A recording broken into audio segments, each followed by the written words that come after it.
We are standing in the car hacking village, and I am so pumped to be here because it's so unusual at a hacking conference. You always imagine it that there's going to be keyboards and laptops and like even CTF screens where all they're doing is hacking servers. What you don't expect is Teslas and every other vehicle with a computer behind me that hackers are finding new and exciting ways to break into. Whether it's physical security and jimmying a door open, attacking the keys, or networking straight into it and starting to send commands into the CanBus network. And as we've learned, this is a terrifying thing. It's not just always reading information, but if a device could be snuck into a system, you could send commands that ultimately could massively introduce a threat to us driving these type of cars. What's even cooler though is that here, any vulnerabilities found, not only can you win prizes, but oftentimes they go over to the manufacturer to patch these things before they get out into the real world. We're gonna check out a few of the different events going on, and let's dive in. And right now we are with, what's your handle? CanBusDutch. CanBusDutch, awesome. And we are sitting at what motorcycle right now? This is a Buell or EBR 1190 RX.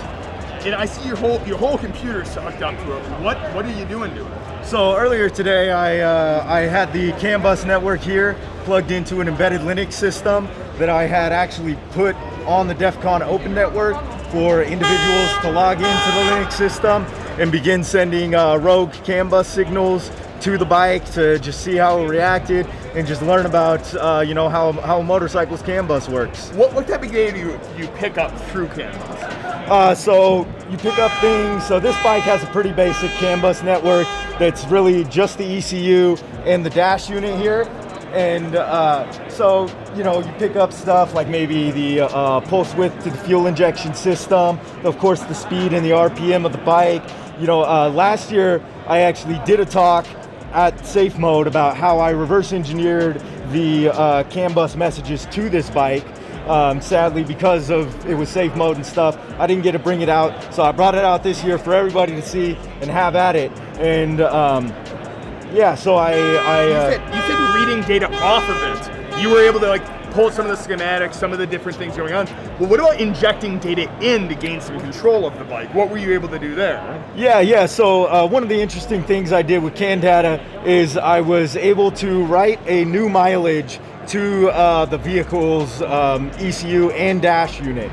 And one thing I thought about that would be interesting is I noticed that the mileage only allowed a certain number of values, but the packet that wrote the mileage was much longer, allowed for a much higher value than could be represented. So I was like, oh, what'll happen if I write a value that the dash cannot represent? And I did that, and then the dash mileage stopped displaying. So very, they have all the error handling, exception handling baked in clearly. Yeah. Another funky thing I like that I had done is, I created an engine simulator so I don't have to sit in my hot garage, sniffing petrol all day long. I can sit at my desk. And one of my favorite things to do with the engine simulator and data sensor simulator was to feed it very unrealistic scenarios.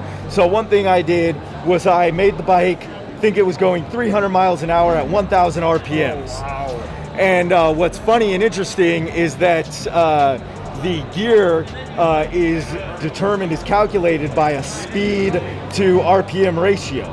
So going 300 miles an hour at 1,000 RPM, the bike thought it was in gear 500. Wow. So that's what's crazy about this is now, quick question on CanBus and whatnot.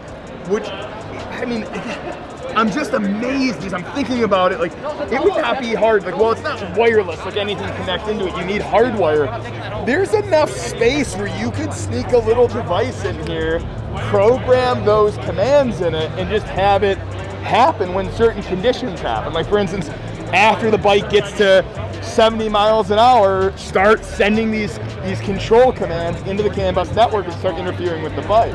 Yeah, you know, I think one huge security factor when it comes to something like that is that motorcycles are typically fairly popular amongst tuners. And tuners use things like wireless, you know, things to flash from a tablet to their ECU and stuff. And a lot of times, you know, they'll spend like a week in the garage, throwing in some like ported injectors and stuff. And then they're like, yeah, I'm done. Let's go for a drive. And they keep their device plugged in because when they get to their destination, they want to check things like their AFR, you know, how everything was running. But they don't really realize that like you have wireless access being broadcasted to your engine and to your vehicle. That is amazing. Hey, well, thank you so much. Thanks for showing us around the bike. Thanks for watching, and hack on.